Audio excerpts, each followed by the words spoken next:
China ভাইদের সাহায্যে আমাদের বাংলাদেশ কত এগিয়ে গেছে।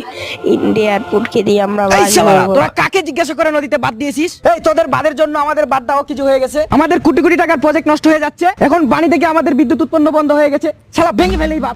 শালা এখন জ্বলে কেন? আমাদের সবগুলো নদীতে যখন বাদ দিয়েছিলে তখন তো আমরা নিষেধ করেছিলাম, তখন তো শুনুনি। শালা এত কথা বলছিস কেন? আজকের মধ্যে বাদ ভেঙে ফেল, নাইলে মিসাইল মেরে উড়িয়ে দিব। চুং চাং চিং চাং চাংকানি চুং চিং পক। এই শালা মিসাইল কি মারবি বলছিস রে? এখানে আমরা চায়না কোটি কোটি টাকা ইনভেস্টিং করেছি। মিসাইল মেরে দেখ, তোদের মিসাইল একদম তোদের কি দিয়ে ভরে দেবো। এই যে চাইনা দাদা, আপনাদের সাথে তো আমাদের কোনো দ্বন্দ্ব নেই। আপনারা যা চান তাই তো আমরা দিয়ে দিই। হয়তো লাদাখও তো অর্ধেক দিয়ে দিয়েছি আপনাদেরকে। এখন এই দেশের মধ্যে কেন এসেছেন আপনারা? এ শালা লাদাখ কি তোরা এমনি দিয়ে দিয়েছিস? এটা আমরা জোর করে নিয়েছি। এখন আর আমাদের দেশে তোদের দাদাগিরি চলবে না, তোরা এখান থেকে চলে যা, আর নাইতে তোকে দুটি রেখে দিব।